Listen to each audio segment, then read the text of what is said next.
Hospital Policlínico La Rosaleda, centro de referencia de la sanidad privada en Galicia desde hace más de 5 décadas. La Rosaleda cuenta con el mejor y más completo cuadro médico.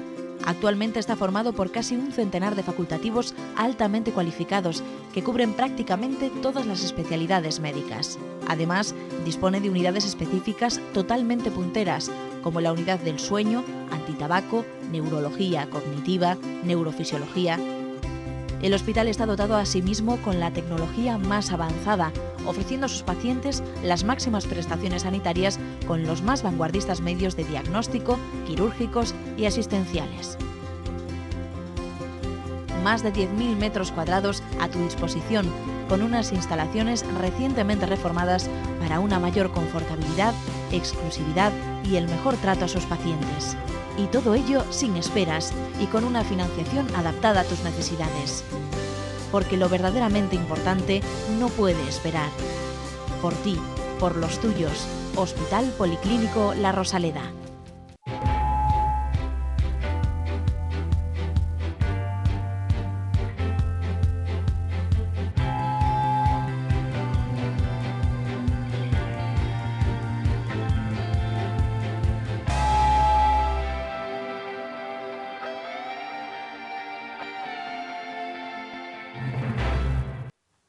Hola, bienvenidos. Ya saben, Correo TV, falando de saúde. Los palizas de toda la semana que venimos a contarles cosas para que nos hagan caso. No solo nos escuchen, sino que además nos hagan caso. Y sobre todo, no a nosotros, sino a nuestros invitados que suelen saber mucho de los temas que tratamos cada semana aquí en Falando de Saúde. Bueno, vamos a empezar por el principio, como siempre. Después de dar la bienvenida a ustedes, a mi querida compañera María Almodóvar. Hola, María. Hola, Ignacio. Bienvenida otra semanita. Gracias. Y ya van un montón, ¿eh? Ya van un montón. Y naturalmente, ¿qué es lo que vamos a hacer hoy aquí? ¿Qué les vamos a contar? María, ¿qué les contamos hoy? Pues mira, como dices tú, mucho y variadito, así que ahí nos vamos. Hoy en Falando de Saúde, entrevista con un neurocirujano de La Rosaleda. A continuación, los espectadores formulan sus preguntas sobre neuralgias. Por supuesto, no faltará la palabra del día y que explicará el doctor Balboa, eczema. Y por último, veremos una animación en 3 dimensiones sobre el tema estrella de hoy, la neuralgia del trigémino. Pues ya ven, neuralgia del trigémino. Y dirán ustedes, ¿y eso qué es? Pues yo también me lo pregunto, pero en lugar de preguntármelo y responderlo yo, lo vamos a hacer con alguien que sabe mucho de esto.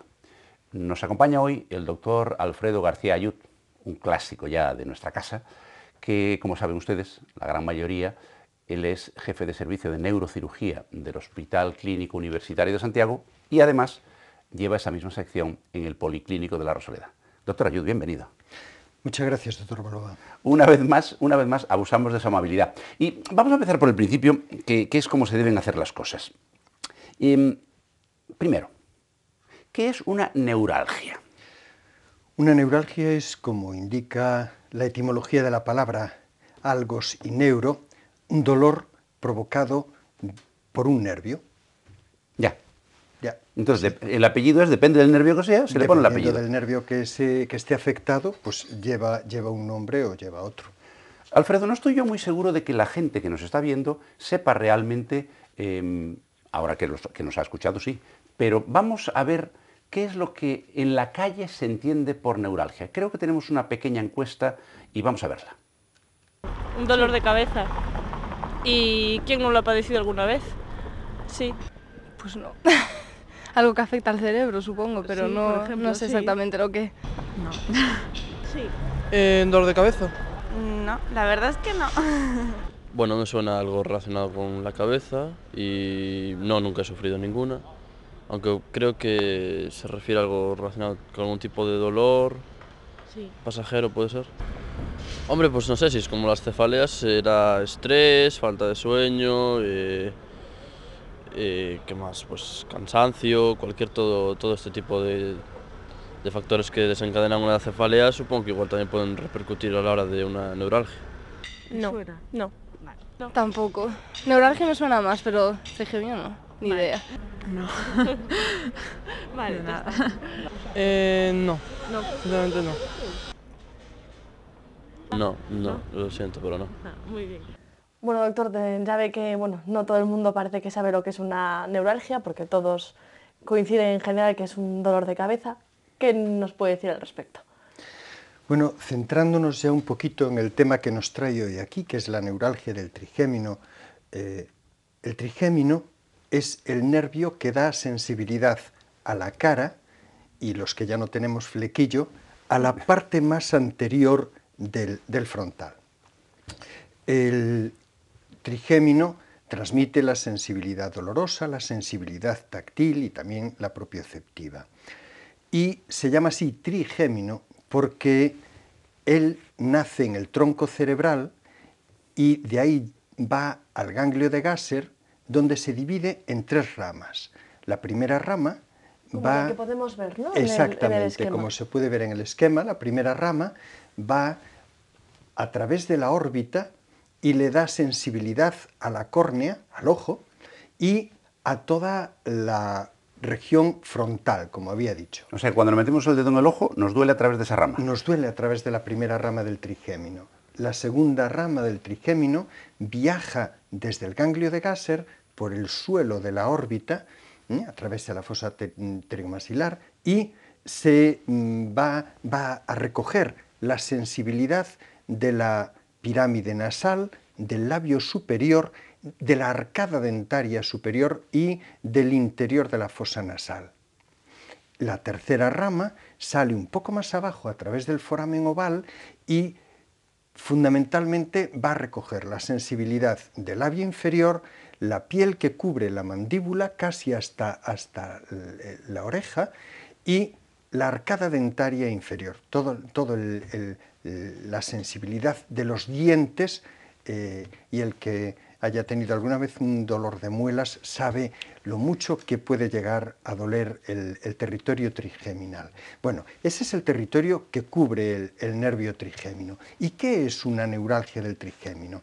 Una neuralgia del trigémino es un dolor muy peculiar, no es dolor de cara simplemente, esos son dolores faciales que pueden tener un montón de causas. La neuralgia del trigémino se caracteriza por cosas muy concretas y específicas y características. Uno, el dolor es paroxístico. ¿Qué quiere decir esto de paroxístico? Quiere decir que es como, tal y como lo describen los pacientes, una descarga eléctrica, un latigazo, pero es un dolor que aparece fulminante, es intensísimo y en unos segundos desaparece, para volver a aparecer inmediatamente después o tiempo después. 1. 2. Tiene que ceñirse al territorio que hemos descrito del trigémino. Es decir, si un dolor en la frente se continúa hacia atrás hasta el occipital, no es una neuralgia del trigémino. Tiene que ceñirse al territorio del trigémino. 3.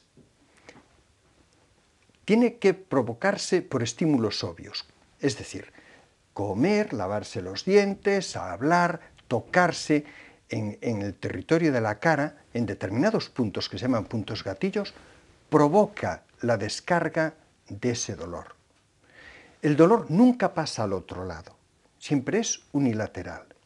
Y el paciente obviamente no debe de tener trastornos sensitivos. Si tiene trastornos sensitivos ya estamos hablando de una neuralgia atípica o de un dolor facial atípico. Y luego otra cosa muy curiosa que es típica de la neuralgia del trigémino, duerme por la noche. El paciente puede dormir, no lo despierta el dolor de noche. Si a usted lo despierta el dolor de noche, no tiene una neuralgia del trigémino, tiene otro tipo de cuadro. Alfredo, tú has mencionado esa característica del dolor y has dicho algo que resulta cuanto menos sorprendente, y es, le pega un latigazo, probablemente porque se ha estimulado con alguna de esas maniobras que acabas de mencionar, y puede aparecer otra vez dentro de un ratito o volver a aparecer dentro de muchísimo tiempo. ¿Eso por qué es? Bueno, el cuadro de la neuralgia del trigémino habitualmente aparece en brotes. A veces desaparece espontáneamente para volver a aparecer después. No sabemos bien la causa, la etiología de la neuralgia. Lo que sí sabemos es que en muchos pacientes, cuando se estudia el nervio trigémino post-mortem, en estudios de autopsia de gente que ha sufrido en vida neuralgia trigeminal, se ve que existe cierto grado de desmielinización en la raíz principal del trigémino. Explica eso de la desmielinización. Desmielinización, bueno, los nervios son como cables, por simplificarlo, Sí, sí. y son cables que llevan un macarrón. Ese macarrón, dependiendo de que sea más grueso o más fino, hace que el cable conduzca más rápido o más lento. Cuanto más grueso es el macarrón, más rápido conduce el cable. Las fibras motoras, la sensibilidad táctil, se transmiten por fibras mielinizadas, por fibras con mucha mielina. Sin embargo, la sensibilidad dolorosa se transmite por fibras que tienen muy poquita mielina o que no tienen prácticamente ninguna mielina. Bueno, pues cuando aparece desmielinización en el nervio, cuando ha habido pérdida de mielina, parece ser que tiene una relación directa con la aparición de neuralgia. Las causas por las que desaparece la mielina, pues hay una enfermedad que es la esclerosis múltiple que destruye la mielina. Sí. Una de las manifestaciones de la esclerosis múltiple es la neuralgia del trigémino. Es una neuralgia atípica, porque normalmente asocia una pérdida de sensibilidad en la cara, pero por lo demás es igual a la neuralgia trigémina. O sea que si lo he entendido bien, las fibras que llevan la sensibilidad, el macarrón es muy fino y es como cuando el macarrón del cable es muy fino y se rompe, metes el dedo y pega un latigazo. Lo que pasa en este caso le duele al que lleva el cable, al que lleva el cable. Tal cual. Doctor, ¿cómo se diagnostica una neuralgia del trigémino? Cuando alguien llega a su consulta, por ejemplo, con ese dolor insoportable. Generalmente el paciente que tiene una neuralgia del trigémino ¿Tarda en acudir a la consulta? Tarda en acudir. Sí. Y decía antes que el nervio inerva las arcadas dentarias. Uno de los primeros puntos gatillo son las piezas dentarias. Muchas veces acuden al dentista porque es que me duele esta pieza, es que me duele esta pieza, y si el dentista ve algo patológico puede tratar de resolverlo o de extraer la pieza, y claro, eso no resuelve el problema no está ahí. Habitualmente han pasado por múltiples tratamientos cuando llegan al cirujano. ¿Cuál es la manera de diagnosticarlas? Pues lo que decía antes, tienen que cumplir esos criterios, y el neurólogo o el neurocirujano tiene conocimientos sobrados para hacer un filtrado y hacer un diagnóstico diferencial de si es una neuralgia del trigémino, si es una migraña. Hay migrañas que simulan neuralgias del trigémino. La eritroprosopalgia, que tiene además un nombre muy... Vaya nombrecito. Vaya nombrecito. ¿Y eso qué es? Es un tipo de migraña que produce dolor periocular, que enrojece el ojo, hace que el paciente cierre un poco la hendidura palpebral, pero afecta a la primera rama y tiene muchas características que pueden hacer que se confunda con una neuralgia trigeminal sin serlo. Entonces no existe, digamos, una prueba específica. No. Es más bien por descarte. No. Es por conocimiento de la enfermedad. Si encaja en el cuadro, y las pruebas complementarias de imagen, que necesariamente hay que hacer, fundamentalmente una resonancia magnética, descartan que el paciente tenga enfermedad desmielinizante o que tenga un tumor en la fosa media sobre el ganglio de Gasser o en el ángulo pontocerebeloso por donde cruza la raíz hasta la protuberancia. Una vez descartado eso, si no puede ser otra cosa, es una neuralgia. Y ahora llega la parte más delicada, que es donde el doctor Ayuso se mueve como pez en el agua. Y es, una vez diagnosticado, está claro, cumple los criterios, tiene una neuralgia de trigémino. ¿Y ahora qué hacemos con eso? Bueno, el tratamiento inicial de la neuralgia del trigémino es con antiepilépticos. Normalmente carbamazepina, tegretol, difenilidantoína, y si con eso no va, pues con antiepilépticos más nuevos como la gabapentina y la pregabalina. Y si con eso no va, pues hay que intentarlo con antiespásticos como el baclofeno o antidepresivos tricíclicos. Todos estos tratamientos generalmente consiguen controlar la enfermedad durante un tiempo bastante prolongado en el 75% de los pacientes. Bueno, y el 25% de los restantes, que o bien no toleran la medicación o bien llega un momento en el que la medicación, pese a estar a dosis muy elevadas, provocando incluso fenómenos tóxicos, siguen teniendo dolor. ¿Qué hacemos? El dolor de la neuralgia es desesperante. Son pacientes que no pueden comer ni beber porque eso les desencadena dolor y es un dolor de una intensidad extraordinaria. ¿Qué podemos hacer? Bueno, pues ahí es donde entran las alternativas quirúrgicas. Las alternativas quirúrgicas empiezan desde aquellas que tienen como diana el ganglio de Gasser a aquellas otras que buscan resolver el problema en la raíz posterior. Los criterios para acceder a un procedimiento o al otro. Bueno, si vamos a la raíz posterior no va a quedar ningún déficit sensitivo. Si vamos al ganglio de Gasser sí van a quedar déficits sensitivos. Pueden ser muy tolerables, pero sí que van a quedar. Vamos a empezar primero por los procedimientos que atacan el ganglio de Gasser. ¿Cómo entramos nosotros en el ganglio de Gasser? Que es algo que está, el ganglio nervioso que está dentro de la cabeza. Pues utilizamos una de las salidas del nervio, por donde sale la tercera rama, la que iba a la mandíbula, justo por la base del cráneo. Tomamos unas referencias, en este paciente hemos tomado ahí unas referencias a 2,5 centímetros de la comisura bucal, 3 centímetros delante del trago y la línea media pupilar, y por ese camino introducimos, se ve en la siguiente imagen, introducimos una aguja hasta el foramen oval, que es un foramen chiquitito que está en la base del cráneo, y por ese orificio colamos la aguja unos milímetros hasta que nos sale líquido cefalorraquídeo. Esto lo hacemos con control de radiología, comprobando por rayos X que la aguja está en su sitio. Una vez hecho eso, lo que queremos es lesionar el ganglio de Gasser. ¿Qué parte queremos lesionar? Queremos lesionar las fibras que transmiten el dolor. Esas fibras, decíamos antes, que son las más finitas, las que tienen menos mielina, por lo tanto van a ser más sensibles a los traumatismos. ¿Y qué traumatismos le podemos hacer?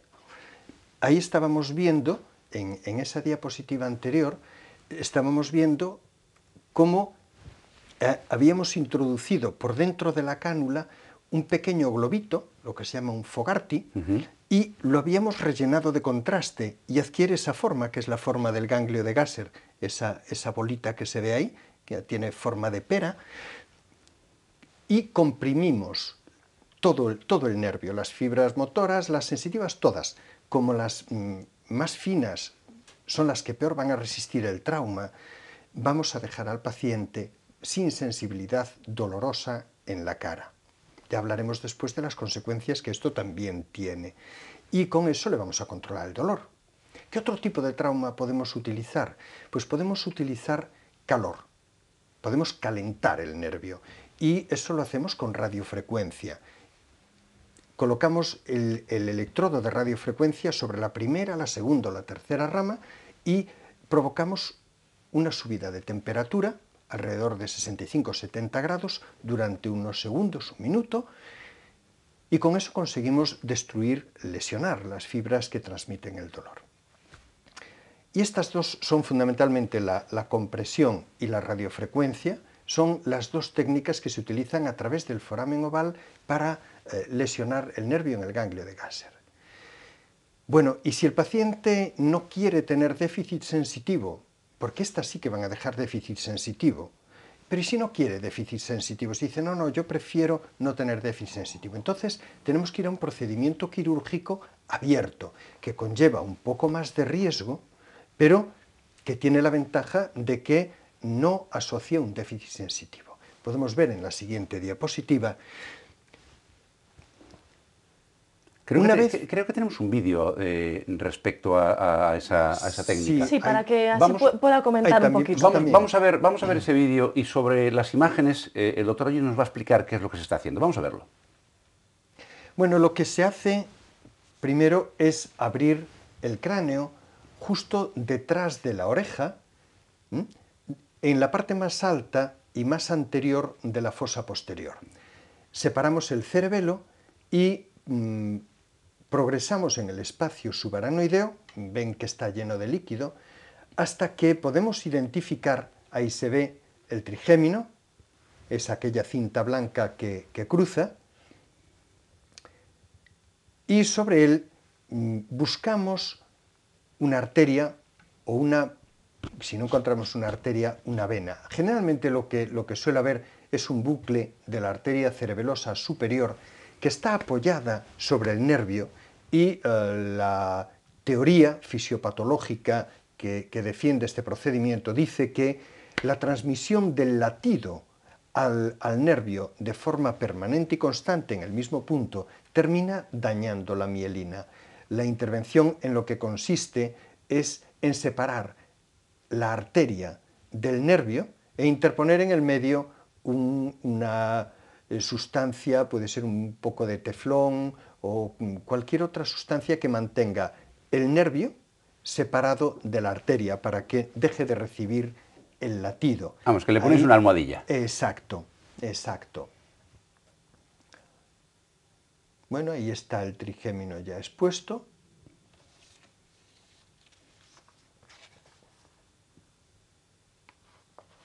Y el objetivo es ese, buscar, ahí está colocándose el teflón, o goretés, cualquier sustancia que sea biológicamente compatible y que nos mantenga separado el nervio de la arteria.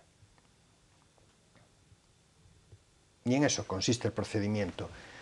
Implica un poquito más de riesgo porque hay que abrir el cráneo y hay que realizar una craniotomía. Y las craniotomías, aunque hoy en día es un procedimiento muy seguro, con un índice de complicaciones muy bajo, no está exenta de posibles complicaciones. Alfredo, y esta enfermedad, que nos dirás ahora más o menos qué frecuencia tiene en la población, pero ¿a quién afecta? Es decir, ¿quién es la población que realmente presenta con mayor frecuencia este tipo de trastorno?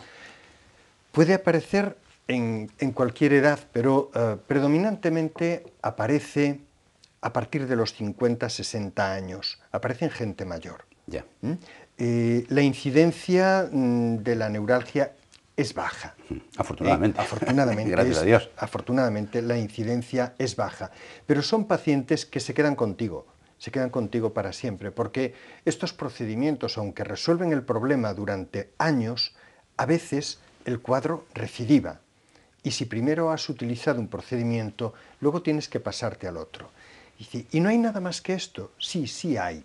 Actualmente, cuando estos dos procedimientos, que son los estándar, no resuelven el problema, o lo resuelven pero el paciente vuelve otra vez a tener neuralgia, la alternativa es la radiocirugía. La radiocirugía consiste, la radiocirugía estereotáxica, en concentrar una gran cantidad de energía en un punto muy pequeño y hacerlo a través de múltiples entradas, de forma que la radiación que atraviesan cada punto la cabeza es muy pequeña, pero la que se suma en la diana es altísima. Bueno, pues los procedimientos de radiocirugía sobre la raíz posterior del trigémino son efectivos en la resolución de la neuralgia.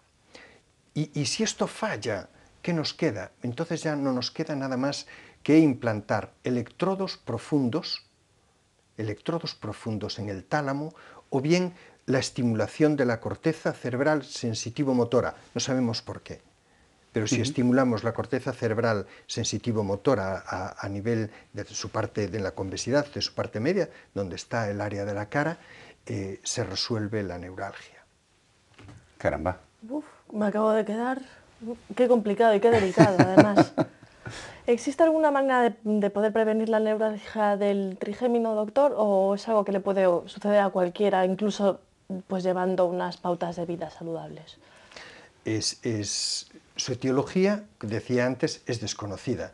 Si no sabemos exactamente por qué se produce, malamente podremos hacer nada por prevenirla. No existe prevención de la neuralgia.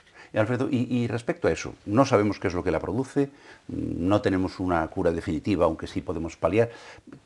¿Cuáles son las líneas de investigación, que seguro que las hay en este momento, en la búsqueda de una solución definitiva o incluso de llegar a conocer cuál es el mecanismo de producción de la enfermedad? Bueno, en cuanto a la búsqueda del mecanismo, sí, se está estudiando qué sucede en el punto donde creemos que se genera los potenciales que causan el dolor. En cuanto a procedimientos nuevos para controlar el dolor, a procedimientos terapéuticos, yo creo que en el futuro, si las técnicas convencionales, las que utilizamos ahora, fallan, la alternativa más útil va a ser la implantación de electrodos profundos en el tálamo. La estimulación cerebral profunda. Exacto. Actualmente utilizamos la estimulación cerebral profunda para el tratamiento del Parkinson, para psicocirugía, para el trastorno obsesivo-compulsivo, para la depresión y para el dolor. Y posiblemente el camino del futuro sea la estimulación del tálamo. No sabemos todavía muy bien cómo funciona el tema del dolor y por lo tanto va a ser muy difícil y va a llevar mucho tiempo resolver el problema. Entre otras cosas porque el dolor no es medible, el dolor es una experiencia personal que no es solamente sensitiva. El dolor genera angustia, el paciente que tiene una neuralgia del trigémino vive en una agonía permanente esperando la siguiente descarga.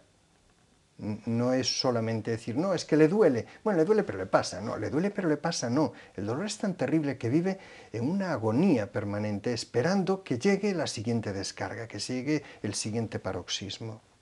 Sí, la cosa no es nada fácil, como verán ustedes.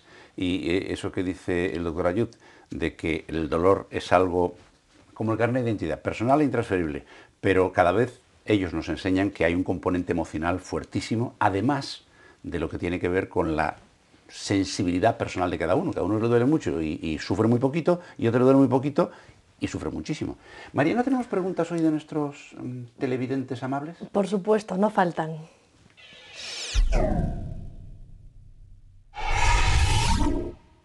Todos ustedes ya saben que pueden ponerse en contacto con nosotros enviando un correo electrónico a falandodesaude@correotv.es, o si no también pueden seguir todas nuestras novedades a través de las redes sociales como son Facebook y Twitter. Doctor, comenzamos con las 3 preguntas que hemos seleccionado. Encantado. Pepa de Santiago dice: doctor, llevo una temporada malísima de neuralgias. Son realmente incómodas, hasta el punto de agotarme en el trabajo. Intuyo que son tensionales. ¿Qué puedo hacer? Yo le diría, primero, que si tiene un dolor que no desaparece con las medidas habituales de una aspirina o un paracetamol, debe consultar al médico. Antes de ponerle el apellido de neuralgia, y además neuralgia y tensional no casan bien juntas. Puede tener una cefalea tensional que puede ser muy incómoda, muy incapacitante, pero interesa saber si es una cefalea o es una neuralgia.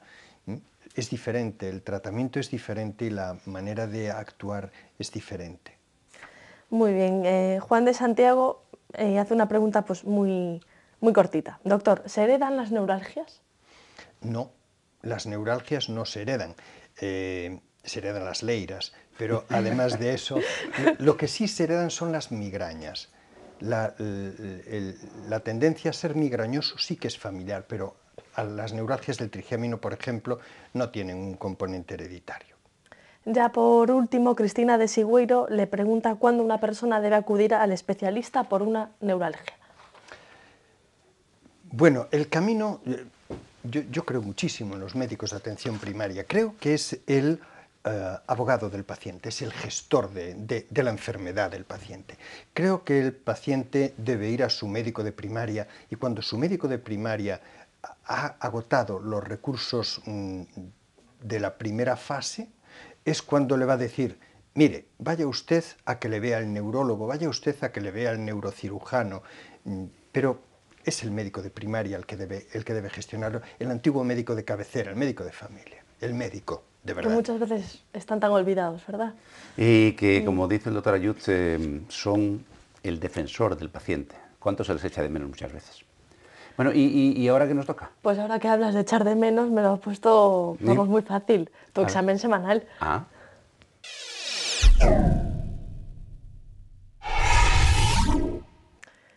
Pues mira, a ver, hoy lo que se me ha ocurrido plantearte es que nos expliques la palabra eczema. eczema. Bueno, Te la sabes, seguro, vamos. no, me la he estudiado. Ah. Me la he estudiado. Eczema. Bueno, pues como les suelo decir muchas veces, las palabras que utilizamos los médicos para entendernos entre nosotros, la gran mayoría de ellas son griegas, latinas, alguna árabe por ahí rara, pero griego, muchísimas. Eczema es una de ellas. Eczema, como muchas veces también, es una palabra que se compone de dos. Ek, que significa desde dentro, interno, y cema, que significa cocer. O sea, que la cosa se cuece desde dentro. Todos sabemos lo que es un eczema, o lo hemos sufrido, o lo hemos visto. Pues es ese enrojecimiento de la piel que se presenta de repente, puede aparecer en cualquier parte del cuerpo, pero dependiendo del tipo de eczema, va a aparecer con preferencia en unas o en otras zonas, que descama y que pica como un demonio. Y como cuando nos pica nos rascamos, generalmente lo que solemos hacer es provocar una pequeña ampollita o un exudado. Se pone la piel así como si sudara. Bueno, pues eso es un eczema. ¿Qué lo provoca? Pues miren ustedes, básicamente hay un pequeño trastorno de la sensibilidad de nuestro sistema inmunitario. Por eso hay un eczema que suele ser, que se llama atópico, que aparece a veces en los niños y que suele aparecer generalmente en los pliegues de la piel de las extremidades. Por ejemplo, en la parte de dentro del codo, en el corvejón, es decir, la parte de atrás de la rodilla, en los bebecitos cuando aparece, suele aparecer en la zona del pañal, más o menos. Y aparecen pues esas manchitas enrojecidas que si las rascamos, porque pican, y pican mucho, descaman y además se ponen húmedas. Hay otro tipo de eczema, que es el eczema de contacto, que se llama, que suele estar provocado porque la persona es especialmente sensible a alguna sustancia. Por ejemplo, hace muchos años los dermatólogos empezaron a describir una lesión que aparecía alrededor del ombligo, que era un eczema de contacto, ¿y saben ustedes de qué eran? Pues de los botones de los vaqueros que se ponían las niñas jóvenes y los niños jóvenes. Pues el que era sensible al material del que estaba hecho el botón, le aparecía una ronchita que descamaba. Por tanto, básicamente nuestro sistema inmunitario está un poco sensible a esas cosas. Por eso un eczema atópico suele asociarse o suele aparecerle a gente que tiene algún otro tipo de hipersensibilidad, de alergia, por entendernos. No suele ser muy grave. En general son lesiones que aparecen y desaparecen de una manera bastante rápida y salvo el inconveniente del picor y de la estética, pues tampoco tiene mayor trascendencia. Lo que sí puede tener trascendencia es si está asociado a un problema alérgico, pues a algún tipo de asma o de rinitis alérgica, pues entonces lo otro se puede complicar. Por lo demás, no tiene mayor trascendencia. Hay una que es bastante frecuente y que muchas señoras conocen, que es esa especie de dermatitis que se produce en las manos por estar fregando siempre los platos, no utilizar guantes y usar detergentes o jabones muy cáusticos. Pero bueno, eso sería otra historia. De momento, recuerden, eczema son esas manchitas rojas que descaman y que pueden convertirse en una pequeña vesícula y significa eso, que se cuece desde dentro, es decir, no sale desde dentro. ¿Valió? Valió, y me encantó el ejemplo ese que pusiste de los vaqueros, ¿eh? No Ay, sabía yo sí. eso, La enfermedad del botón se llamaba. La enfermedad del botón. ¿Y qué nos toca ahora? Pues mira, pues si te parece, Ignacio, para todos aquellos que se incorporen ahora al programa, incluso para todos los que han seguido las explicaciones del doctor Ayud desde el principio, podemos ver un pequeño resumen de cómo es el trayecto del nervio trigémino, en una animación en 3 dimensiones. ¿Qué te parece? Perfecto, vamos a verla.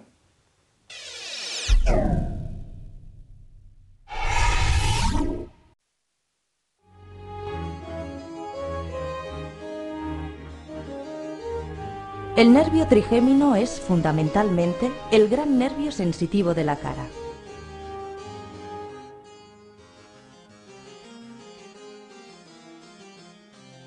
Emerge del tronco del encéfalo, protuberancia, para dirigirse hacia el ganglio de Gasser, donde se encuentran sus cuerpos neuronales y desde ahí se divide en sus 3 ramas. Discurren por el techo de la órbita, atraviesan la hendidura esfenoidal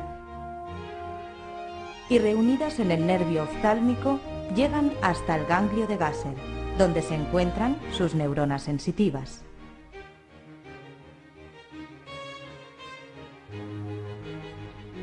La sensibilidad del tercio medio de la cara, además de la arcada dentaria superior, es recogida por este nervio que recorre el trayecto infraorbitario por el suelo de la órbita.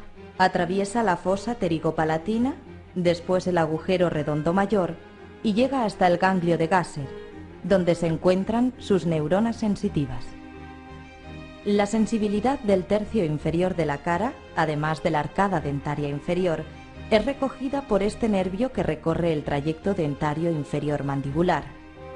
En el espacio infratemporal dará diversas ramas motoras, fundamentalmente masticatorias, y otras glandulares parasimpáticas con su ganglio óptico correspondiente. Después, atravesando el agujero oval, llega hasta el ganglio de Gasser, donde asientan las neuronas sensitivas. Finalmente, en este nervio se aprecia la raíz motora del trigémino. Pues ya ven ustedes, lo que hemos aprendido hoy de eso que se llama el trigémino, lo de tri, que tiene 3 raíces y que tanto daño y tanto dolor nos pueden provocar y que, por tanto, cuando tengan ustedes la sospecha, ojo que estamos hablando de algo que hay que ver cuanto antes. Y se nos está acabando el tiempo. Ya saben ustedes que a nosotros nos da mucha pena dejarles, pero porque estamos muy a gusto, sobre todo cuando tenemos invitados como el que vamos a despedir ahora mismo, que es el doctor Alfredo García Ayut. Alfredo, muchísimas gracias por tu compañía. Un placer, como siempre. Y tus doctas lecciones sobre algo tan importante como es nuestro sistema nervioso, que por cierto es probablemente el órgano de nuestro cuerpo que menos conocemos y que por tanto justifica perfectamente que el doctor García Ayut nos visite con relativa frecuencia para contarnos cuáles son los problemas y cómo resolverlos. Y bueno, naturalmente, mi queridísima compañera María Almodóvar, muchísimas gracias una vez más. Gracias, da gusto aprender aquí semana tras semana. Aprendemos todos, sí, no solo nuestros televidentes. Y a ustedes, naturalmente, agradecerles la atención, la lealtad, el estar ahí permanentemente, que es lo que a nosotros nos motiva para seguir viniendo todas las semanas a contarles cosas sobre la salud, intentando ayudarles un poquito a vivir más y mejor. Así que, si les parece bien, nosotros estaremos encantados de estar aquí la próxima semana para hablarles de cosas interesantes. Y hasta entonces, como siempre, el mejor de mis deseos. Salud y suerte.